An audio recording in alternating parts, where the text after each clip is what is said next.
Hello बच्चों, let's read the following question. A series of pulses, each of amplitude 0.15 meter, are sent on a string that is attached to a wall at the one end. The pulses are reflected at the wall and travel back along the string without loss of amplitude. When the two waves are present on the same string, the net displacement of the given point is sum of the displacements of the individual waves at the point. What is the net displacement at the point on the string where two pulses are crossing? If the end at which the reflection occurs is free to slide up and down. Question में हमें क्या दिया है, एक string है जिसको wall के साथ अटैच किया है, उस पे हम क्या दे रहे हैं, एक पल्सेस की सीरीज दे रहे हैं. हर पल्स का जो एम्पलीट्यूड है वो 0.15 मीटर है. जो पल्सेस हैं वो वॉल से रिफ्लेक्ट होती हैं, वापस स्ट्रिंग की तरफ क्या करती हैं, ट्रेवल करती हैं. उनका कोई भी लॉस ऑफ एम्पलीट्यूड नहीं होता. जब दोनों वेव्स एक पॉइंट पे सेम स्ट्रिंग पे टू वेव्स प्रेजेंट हो जाती हैं एक साथ, तो उनका नेट डिस्प्लेसमेंट क्या हो जाता है, सम ऑफ डिस्प्लेसमेंट हो जाता है. दोनों वेव्स का हम डिस्प्लेसमेंट का सम कर देते हैं. तो स्ट्रिंग पे जब टू पल्सेस क्रॉस करेंगी तो नेट डिस्प्लेसमेंट क्या होगा, अगर जो एंड वॉल के साथ अटैच है वो अप एंड डाउन मूव कर सकता है. First of all, we will talk about the key concept used in the question. इस क्वेश्चन में क्या की कॉन्सेप्ट जो है वो यूज हो रहा है. तो इसमें हम क्या लिखेंगे, expression for wave. We will write down expression for wave. Wave के लिए एक्सप्रेशन लिखेंगे.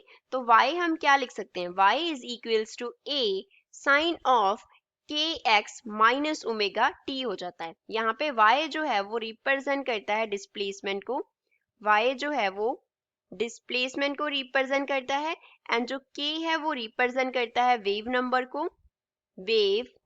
को, a जो है वो रिप्रेजेंट करता है एम्पलीट्यूड को, a इज एम्पलीट्यूड, एंड जो ओमेगा है दैट इज एंगुलर फ्रीक्वेंसी. अब जो गिवन सिचुएशन है वो देखते हैं. ये हमारे पास क्या है, वॉल है. ये वॉल है जिसके साथ स्ट्रिंग क्या था, अटैच था. इस एंड से स्ट्रिंग जो है वो अटैच है. ऐसे हम सीरीज ऑफ पल्सेस जो है वो ड्रॉ कर लेते हैं. मान लो ये इस डायरेक्शन में क्या कर रही थी, ट्रेवल कर रही थी. अब ये एंड जो है वो अप एंड डाउन मूव कर सकता है. जब ये वाला एंड क्या कर सकता है, स्लाइड कर सकता है अप एंड डाउन स्लाइड कर सकता है, तो ये कोई भी फेज शिफ्ट जो है वो इंट्रोड्यूस नहीं करेगा. नो फेज शिफ्ट अकर, कोई भी फेज शिफ्ट अकर नहीं करेगा. तो जब रिफ्लेक्शन होगी, ये हमने ड्रॉ किया था इंसिडेंट वेव. तो जब रिफ्लेक्शन होगी तो सिंपली उसका डायरेक्शन जो है वो रिवर्ट होगा. मींस जो वेव है वो कैसे जाएगी, इस तरीके से जाएगी, इस तरफ को. तो अगर एक पॉइंट पे टू वेव्स एक साथ हो जाएंगी तो उनका जो एम्पलीट्यूड है वो क्या हो जाएगा, ऐड हो जाएगा. तो जो नेट एम्पलीट्यूड होगा, वो ऐड हो जाएगा. मींस वो क्या हो जाएगा, a प्लस a हो जाएगा, that is equals to 2a.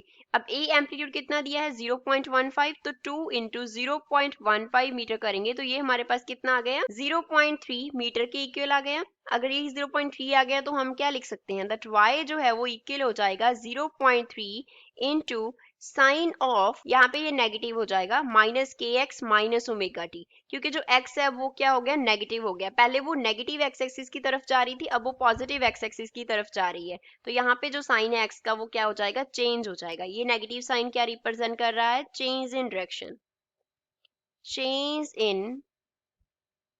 Direction को रिप्रेजेंट करता है. So this is the final answer for the given question. I hope you understood well. Thanks.